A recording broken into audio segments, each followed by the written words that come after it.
제가 이 채널의 애청자인데 이렇게 글을 쓰게 될 줄은 꿈에도 몰랐어요. 물론 고민이 없는 건 아니었습니다. 하지만 어떤 부부든 하나쯤은 있는 그 정도의 사연에 불과했기에 이런 곳에 적을 생각조차 하지 못한 거였죠. 고구마를 물 없이 5개쯤 집어먹은 느낌이 나는 말 없는 남편. 그리고 가만히 보고 있으면 도대체 어떻게 이런 애가 우리 자식인가 하는 의문이 드는 작은 아들이 제 인생에서는 가장 큰 고민이었거든요. 모든 아이가 그렇듯이 저희 작은 아들은 어릴 때는 무척이나 착한 아이였습니다. 남편이 말이 없고 무뚝뚝하긴 해도 자식에게 손찌검 한번 한 적이 없었고, 엄청난 부자는 아니었지만 우리 네 식구가 살아가는데 모자라지 않을 정도로 벌이도 있었어요. 그런데 중학교 이후부터 나쁜 친구와 어울리더니 정말 아이가 확 바뀌었습니다.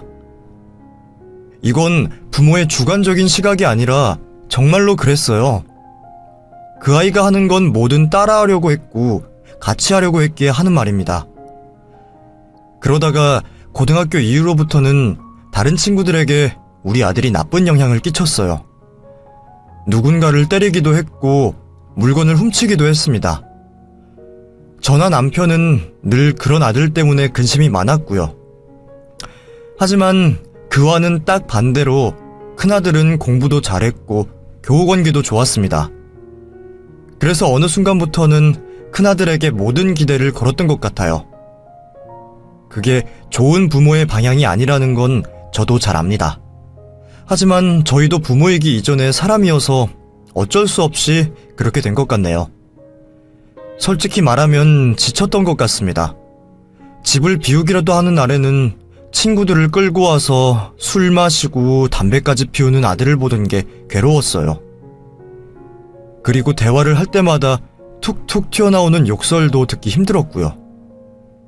어쨌든 그렇게 벌어진 두 아이의 격차는 좀처럼 좁혀지지가 않았고, 작은 아이는 고등학교를 졸업하고는 집을 나가버렸습니다.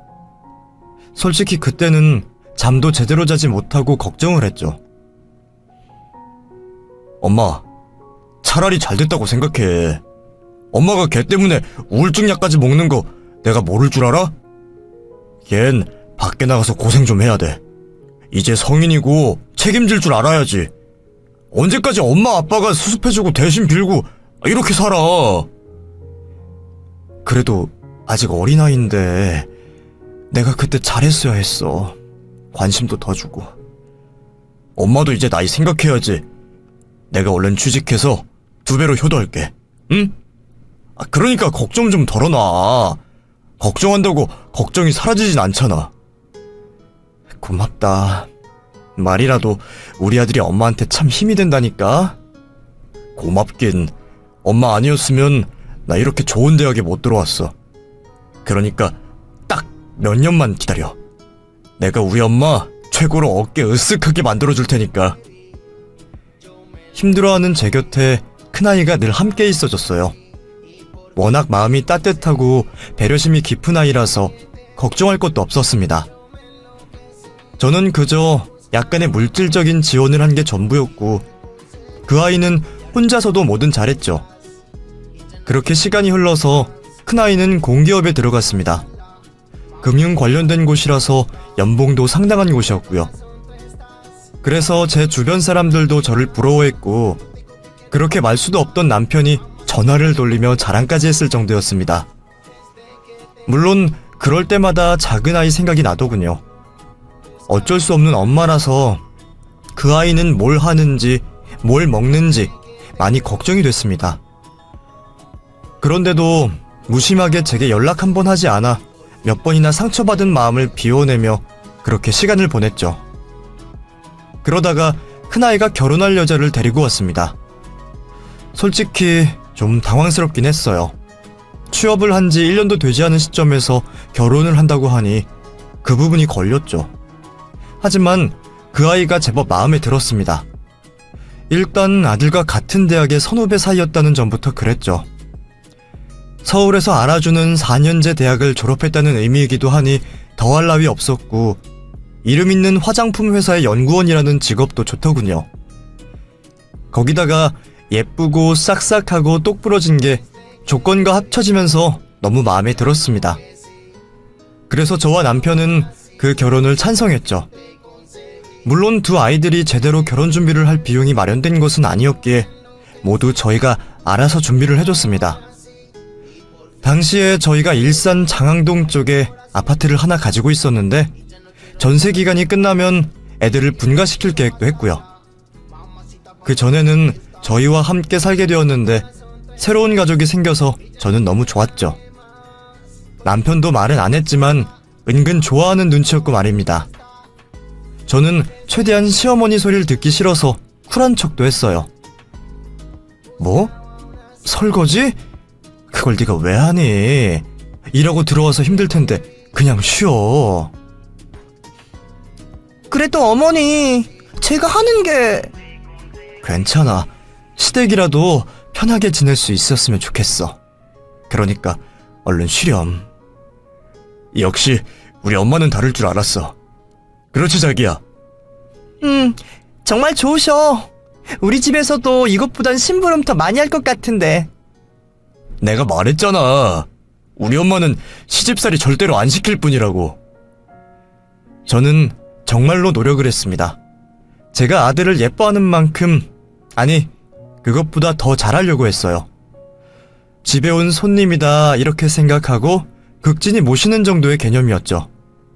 그래서인지 함께 지내는 동안은 정말 좋았습니다. 그런데 문제는 일산의 아파트로 아이들이 가고 나면서 생겼죠. 일이 바쁜 건 알았지만 명절이고 제 생일이고 불참하는 횟수가 점점 늘었거든요. 그래도 최대한 저는 서운함을 감췄고 다 큰 자식이니 이제 관여하지도 말자고 몇 번이나 다짐을 했는지 모릅니다. 혹여나 저를 신경 쓰다가 둘 사이를 망치게 되는 게 두려워서 내색도 하지 않았어요.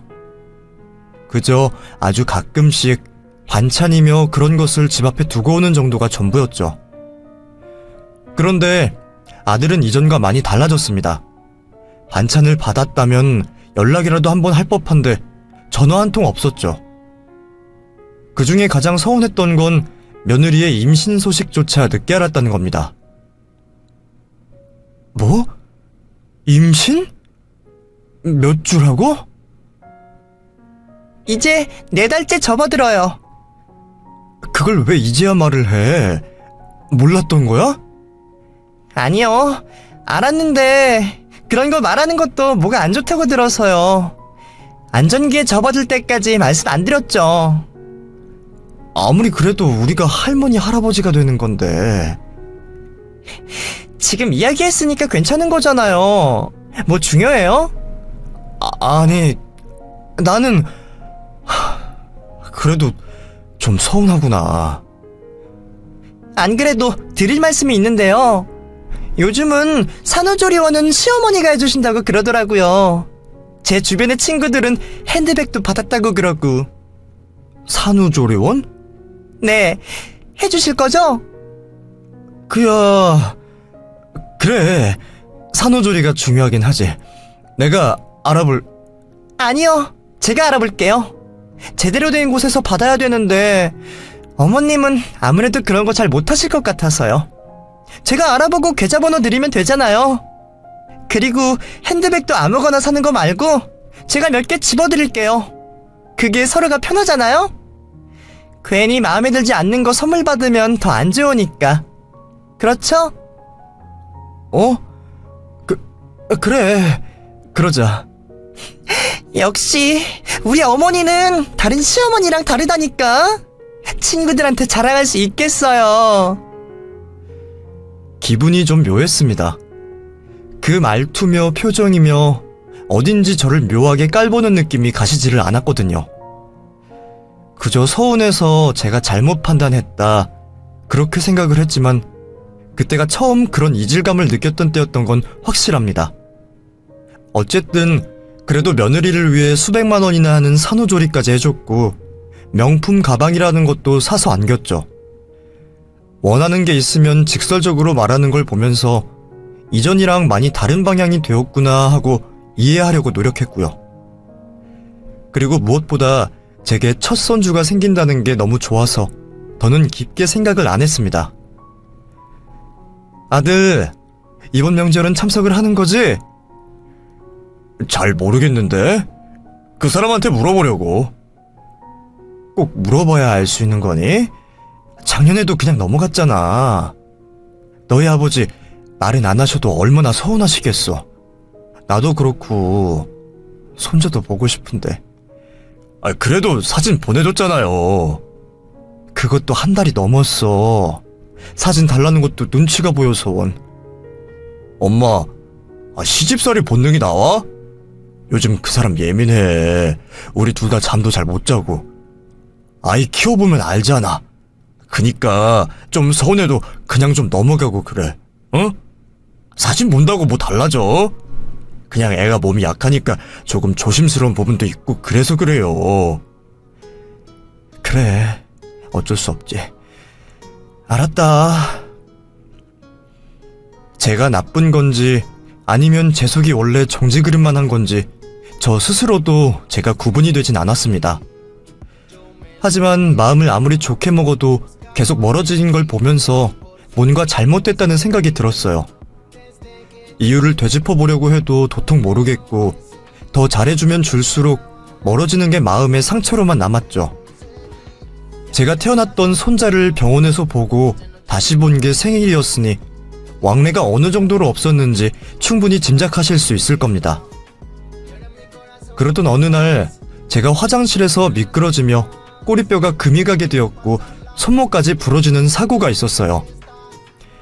통증도 통증이지만 꼬리뼈 때문에 움직이는 것도 힘들어서 병원에서 2주 넘게 신세를 지게 되었죠.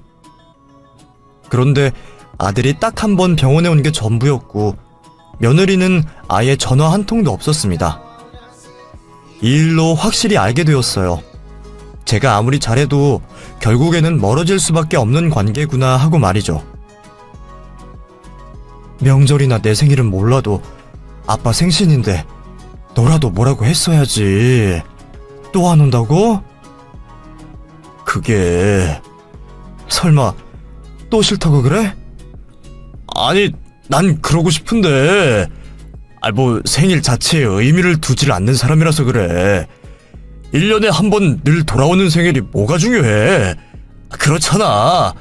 나만 참석할게요. 응? 참 웃긴다. 그러면서 세아가 작년 생일에는 명품 지갑을 사달라고 나한테 그러지 않았니? 그러면서 생일 자체에 의미를 안 둔다고? 정말 해도 너무한다는 생각 들진 않아? 애초에 내가 며느리한테 뭘 시키기를 했니? 돈을 달라고 아쉬운 소리를 했니? 걘 대체 왜 그래? 이유가 있을 거 아니야, 이유가? 제 남편이 만류하듯 제 손을 잡았지만 저도 더는 물러나지 않고 따졌습니다. 너 똑바로 말해. 뭐야?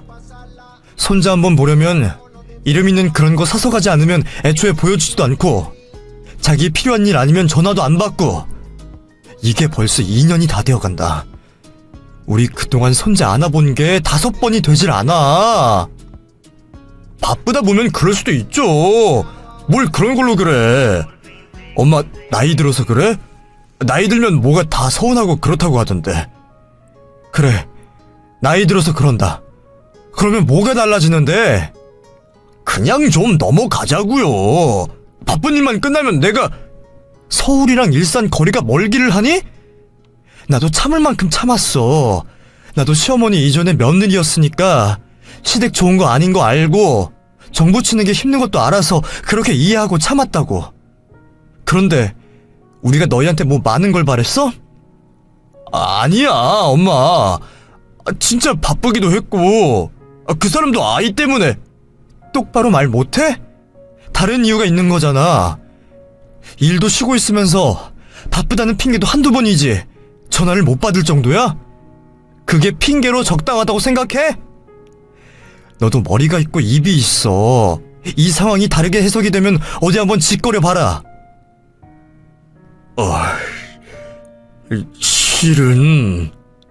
실은 뭐? 똑바로 말해. 그게 사실은 우리한테 준 그 일산 아파트 명의 말이야. 아들의 입에서 나온 말은 충격적이었습니다. 저희 부부 공동 명의로 된 그 아파트의 명의를 자신들 것으로 바꾸지 않았다는 부분부터 어긋나기 시작했다고 하더군요. 솔직히 그 이야기를 듣는데 정신이 아득했습니다. 이게 정말 요즘 아이들의 성향인지 현실적으로 구분하는 것도 지칠 정도였죠.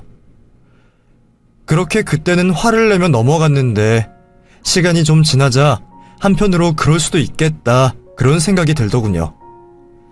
며느리가 뭔가를 얻기 위해 하는 방식을 이해한 것은 아니었습니다.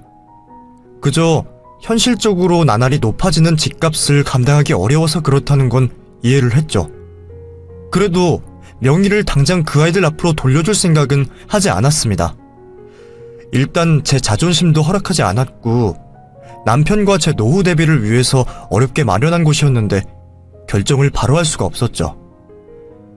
조금 더 두고 보자라고 생각한 게 정확했습니다. 제사? 아, 합동제사? 알지, 참석해야지. 아, 그 사람은 됐다. 바쁘다니? 안 오겠지. 이젠 기대도 안 한다. 그러니까 괜히 눈치 볼 필요 없다. 아니, 갈 거야. 꼭 가기로 했어. 어? 그게 정말이니? 엄마 손자 많이 보고 싶은 거 그 사람도 알아. 내가 잘 이야기했더니 자기가 속이 좁았고 잘못했다고 그러더라.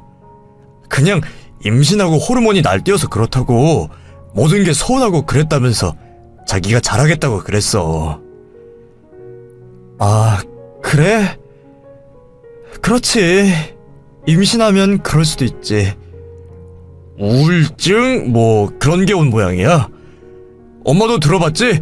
산후 우울증. 아, 그게 진짜 생각보다 엄청 무서운 질환이라고 그러더라고. 그러니까 엄마도 좀 예쁘게 봐줘. 그 사람 똑똑하고 예쁘다고 좋아했잖아. 그리고 까놓고 요즘에 그런 여자 없어. 엄마 시대랑 우리랑은 다르다고. 알지? 엄마랑 더는 감정 싸움하기 싫어. 나도 중간에서 괴롭고. 그야 뭐 역시 우리 엄마는 이해해줄 줄 알았어. 우리 늦지 않게 참석할 테니까 걱정 마세요. 그래. 너무 급하게 차 몰고 그러지 말고 천천히 조심해서 와라. 알았어. 그 사람이 엄마 화 풀린 거 알면 엄청 좋아할 거야.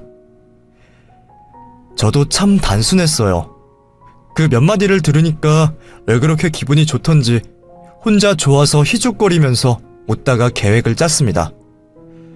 제사 준비를 더 일찍 끝내고 백화점에서 손자 선물이랑 며느리 화장품이라도 사서 주자고 말이죠.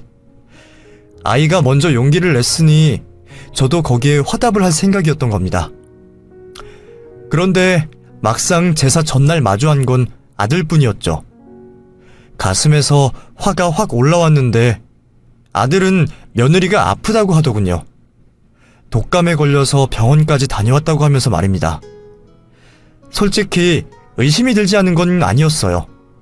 제가 며느리에게 전화를 하겠다는 걸 계속 만류하는 아들을 보면서 거짓말일 가능성이 크다는 걸 어렴풋이 알았죠.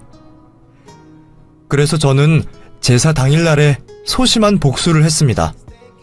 며느리와 손주에게 사려고 산 것들을 환불하러 간 거죠. 진짜 아픈 건가?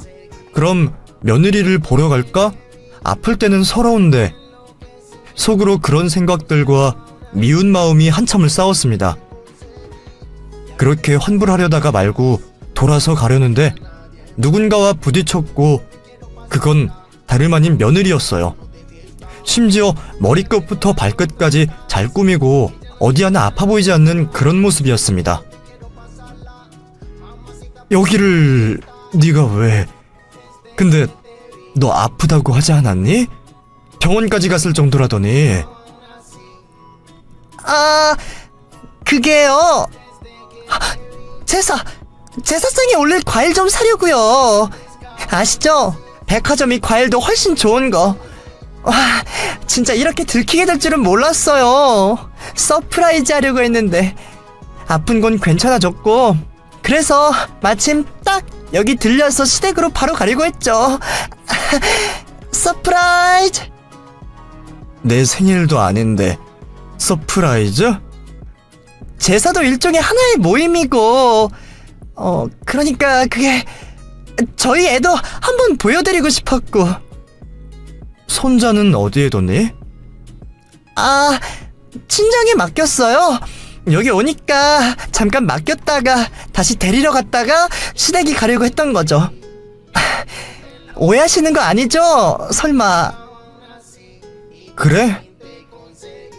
그래. 난 먼저 가보마.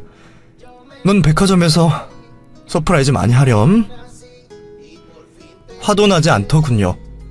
기대하고 실망하고를 반복하다 보니 무뎌진 것일지도 모르지만 오히려 머리가 차가워지는 느낌만 들었습니다. 변명을 하는 며느리를 보고 있는 동안 제 마음의 문이 실제로 존재하는 것처럼 쾅 하고 닫힌 것 같았죠. 그렇게 저는 아들 내외와 거리를 두기 시작했습니다. 더는 음식도 만들어주지 않았고 선물도 보내지 않았으며 전화도 하지 않았죠. 오히려 속이 편안하고 끊어내니까 스트레스 받을 일도 없고 좋았습니다. 하지만 그 평화는 오래가지 않고 깨져버렸죠. 집을 나갔던 작은 아이가 만삭의 몸을 한 여자를 데리고 들어오며 난리가 난 겁니다. 그 아이 기준으로 반평생을 넘게 속만 썩이다가 결국 폭탄까지 안고 들어온 것을 보고 저는 거의 뒤로 넘어갔어요. 소리도 지르고 때리고 등을 때렸죠. 엄마, 진짜 미안해. 나 정말 정신 차렸어. 이거를 하고도 이게 정신을 차린 거야? 미쳤지. 네가 미쳤어. 그냥 나가 죽지 그랬어. 나가! 나 예전이랑 정말 달라. 날 믿어줘. 믿긴 뭘 믿어. 새파랗게 어린 여자를 임신을 시키고 책임을 못 질 거면 낳을 생각을 하지 말아야지. 이러고도 네가 사람이야? 내가 널 그렇게 키웠어? 결혼, 혼인신고했어. 나 책임지려고 하는 거야. 엄마, 아빠, 아이 낳을 동안만이라도, 응? 제발 도와주세요. 내가 기댈 곳이 여기뿐이야. 이 사람 몸도 약해서. 아들이 혼인신고를 했다던 그 아이는 나이도 어렸고 부모님도 계시지 않았습니다. 심지어 고등학교 중퇴, 즉 중졸이었고 공장에서 일을 하다가 만났다는 걸 듣고 속이 뒤집혔죠. 거기다가 인상도 어찌나 날카롭고 사납던지 저는 속으로 내가 며느리 복은 아예 없구나 하며 가슴을 쳤습니다. 돈을 요구하는 아들에게 저희 남편은 평생 하지 않았던 손찌검까지 했죠. 결국 저희가 타협한 것이 아이를 낳고 몸조리하는 동안까지만 저희 집에서 지내기로 한 거였습니다. 그런데 뭔가가 이상하더군요. 확실히 뭔가 달랐습니다. 아침밥? 이걸 네가 혼자서 차렸다는 거야? 네, 드세요. 엄마, 난 먼저 나갈게. 늦어서 빨리 가야 될 것 같아. 식사하세요. 그래 아들. 그래 먹자. 잘 먹을게. 말수는 저희 남편과 견줄 정도로 거의 없었고 싹싹하지도 않았지만 작은 며느리는 저희 부부에게 너무나 잘했어요. 단순히 식사를 챙겨주는 게 아니라 우리를 배려한다는 느낌이 들 정도였습니다. 이를테면 당뇨가 있는 저를 위해서 따로 건강식을 챙겨줬고 음식 솜씨까지 좋아서 아침은 일절 먹지 않던 남편까지 사로잡았죠. 무엇보다 놀라운 건 작은 아들의 변화였습니다. 일을 하고 있다는 말은 들었지만 그렇게 부지런히 할 줄은 상상도 못했어요. 솔직히 학교도 밥 먹듯이 빠지던 아이라서 그저 보여주기식이라고 생각했기 때문입니다. 그런데 한 달이 지나고 몇 달이 지나도 한 번을 늦게 일어나는 법 없이 출근을 했고 정확한 시간에 퇴근을 해서 일손까지 거들었죠. 저 역시 한두 번은 받기만 했는데 시간이 지날수록 그 아이들이 너무 예뻐서 손을 거들어 돕고 만삭의 며느리를 쉬게 하기 시작했네요. 할머니가 키워주셨구나. 그래서 이렇게 음식 솜씨가 좋은 거구나. 네, 어릴 때부터 음식은 해왔거든요. 할머니가 널 참 잘 키우신 것 같네. 일단 오늘은 이 과일 좀 먹고 들어가서 잠을 좀 자렴. 네, 근데요. 무슨 부탁할 거 있어? 혹시 돈이 떨어진 거야? 저기, 그게 아니라, 혹시 괜찮으시면 저랑 산책 같이 안 가실래요? 산책? 그렇지. 그래, 운동도 중요하지.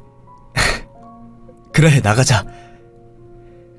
그게 뭐라고 저는 울컥하는 마음을 진정하고 함께 산책길에 나섰어요. 어딘가에 가자, 함께 하자라는 소리를 들은 게 얼마만인지 그걸로 저는 눈시울이 붉어졌죠. 두 아들이 있었지만 평생을 제게 어딜 가자는 말을 하지 않았고 말 없는 남편은 당연히 노네였습니다. 그저 말없이 저희는 걷고 공원 근처의 커피숍에서 과일 주스 한 잔을 먹고 돌아왔어요.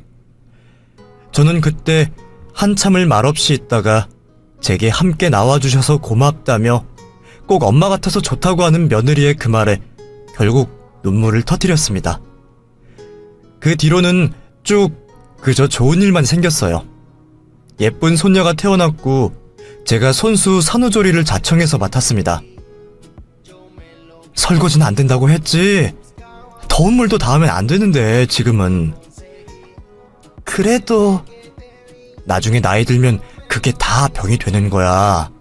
지금은 어려서 모르는 거고. 들어가서 누워있으면 내가 너 좋아하는 생강차 가져다 주마. 그래도 제가 너무 불안해서요. 제가 어떻게 어머니를 일을 시켜요. 너 나한테 꼭 엄마 같아서 좋다며. 그럼 딸이다 생각하고 그러면 되지. 물론 시자 들어가는 사람이라 어렵긴 하겠지만 내가 좋다니까. 내가 좋아서 이러는데 좀 넘어가면 어때서. 그참에 넌 그냥 좀 쉬어. 살도 더 찌우고. 응? 하지